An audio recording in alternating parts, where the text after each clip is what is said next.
I know it may be hard to believe right now, but silver could actually outperform gold. And I'm going to give you two reasons why as we explore.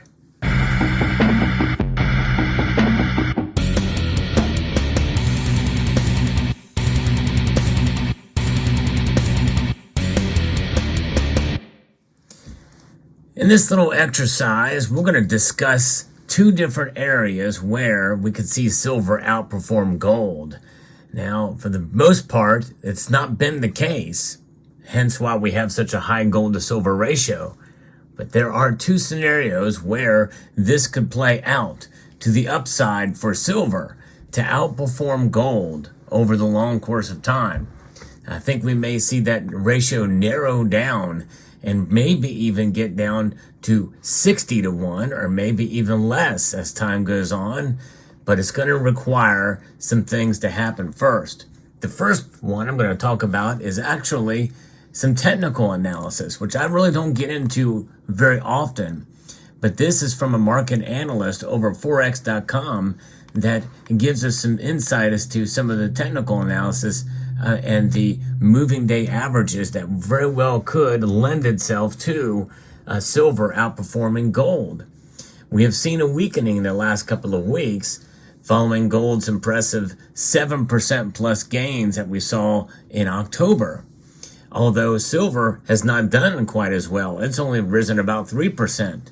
And last month's gains of gold were mostly driven by safe haven demand as the Middle East conflict saw investors rush out of these risk-sensitive assets and move to precious metals. But silver really has not really benefited from that too much, save for maybe one day that I can think of where it had done that.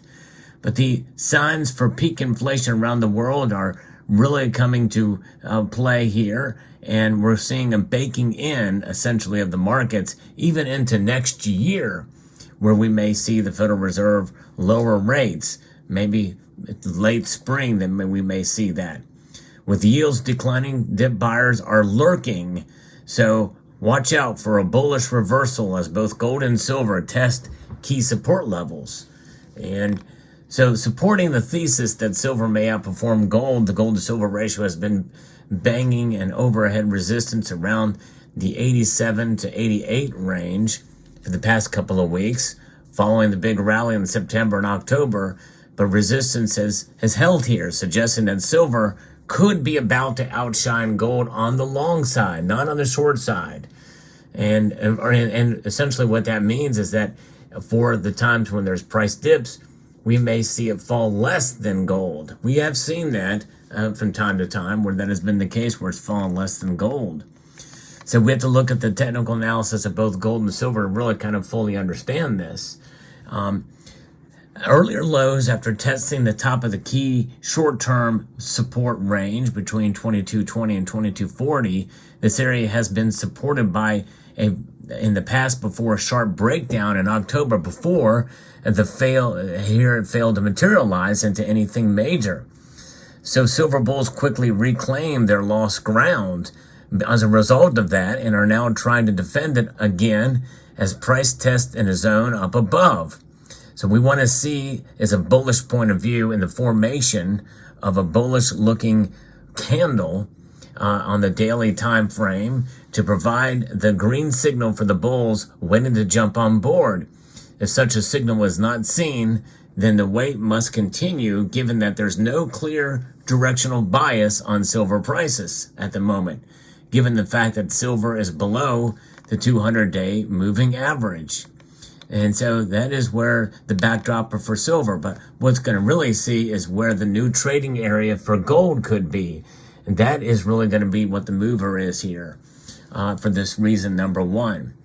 The key area of support for gold is seen somewhere between $1,931 an ounce and $1,953 an ounce. This area is previously resistance on a few occasions between August and September. But now the gold has broken above this zone, it better hold here for the bulls to maintain control. We have a 200-day average also cutting through this zone. A potential break below here on a daily closing basis would be a bearish development. And so that's the backdrop, a narrowing trading range for gold. And we can see some of this resistance for silver play out. And that could be, if the cards are played right with the technical side, where we could see silver outperform gold. But again, there's a lot of different factors on the technical side that could be interpreted differently. However, the other factor is something that we have seen play out even more, I think, evidently. It's more evidence of it that we've seen in a continued bull market for gold.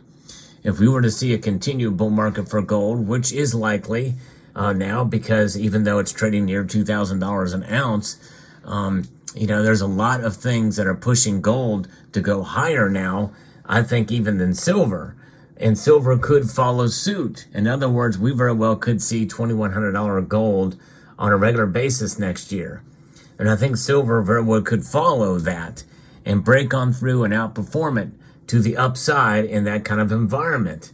In other words, we may see silver actually react as a monetary metal in those cases instead of as an industrial metal. And by the way, there's some arguments to be made that some of the supply crunches and the things on the industrial side very well could play out next year, especially with demand fundamentals that we're seeing for silver. And that could definitely push silver to the upside to even outperform gold. But the thing is it's sort of an interesting kind of scenario here where we see silver in a normal environment, outperform gold on the way up, and typically it underperforms on the way down. In other words, it falls even more radically. But we may not see that this time around as we take into consideration all that's going on around us. The complexity of the silver market is something that is not to be understated as far as where the silver supply is and the fundamentals behind it, the derivatives market, and the things that are weighing in on price. But we also have to take into account as well, too, the overall psychology that's in the markets. People see gold go too high, they're going to move to silver. Silver is the next best thing in terms of the store of value than gold if gold is too expensive to buy by the ounce. And that includes in the paper trades as well, too. ETFs, a derivatives market. A lot of people work in those spaces. So it'll be very interesting to see how it plays out. Nonetheless, it's a scenario, it's an exercise to kind of see exactly what are the factors that could cause silver to start to outperform gold on the way up, considering that we have kind of seen some evidence of that, although not consistent with some of these latest moves. Why? Because the markets have been relatively fragile. But I think as we start to move towards the Federal Reserve starting to make indications that they're going to start lowering rates again, pivoting from where they are now, and more money being printed and more stimulus, more government programs, that's going to be good for gold. And I think silver is going to follow, and it could be exacerbated or supported by some of the technical analysis that I spoke on earlier. Nonetheless, all of this really is just is speculation on my part. But nonetheless, we have been here before. We've seen usually the ratio narrow in a continued bull market. And the question is when will that start and how long will it last? That's really the key here. I think if we see a couple of days or even a week of it occurring, and then it gets pushed back down, that's going to stifle it a bit. But nonetheless, we'll keep an eye out. The fundamentals remain the same, though, no matter what. If you are buying gold, if you are buying silver, I think it's a good idea to understand the fundamentals of what moves price. And I think it's largely based off the psychology of the markets, the strength of the dollar compared to other currencies out there. We know that the dollar is something that's, the strength of it is undeniable, but its value is a losing proposition. In every way, shape, or form, it's losing value. The dollar is in an inflationary environment now. And inflation is probably going to be here to stay. And that means that sooner or later, gold and silver is going to have to fall in line and react and perform accordingly. Many people don't feel like, especially silver, that that's occurring right now. But something's got to give somewhere, whether or not you believe in price suppression and or whether or not you believe the natural market is playing a role. Silver is a metal that certainly has frustrated us. It's made us happy, and so there's both ends. We've been jaded about it, but we've also been found opportunities with silver in this environment. So that's all things we need to consider. I believe in silver and that it sells itself, and gold sells itself for exactly what it is and how it's performed for thousands of years.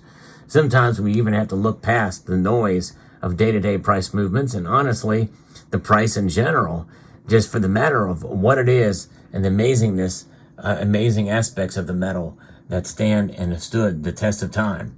So let me know what your thoughts are in the comment section down below. I hope you found this video informative, insightful, and educational. I'd like to extend a multitude of gratitude to each and every one of you for watching and to encourage you to please rate, share, comment, and subscribe.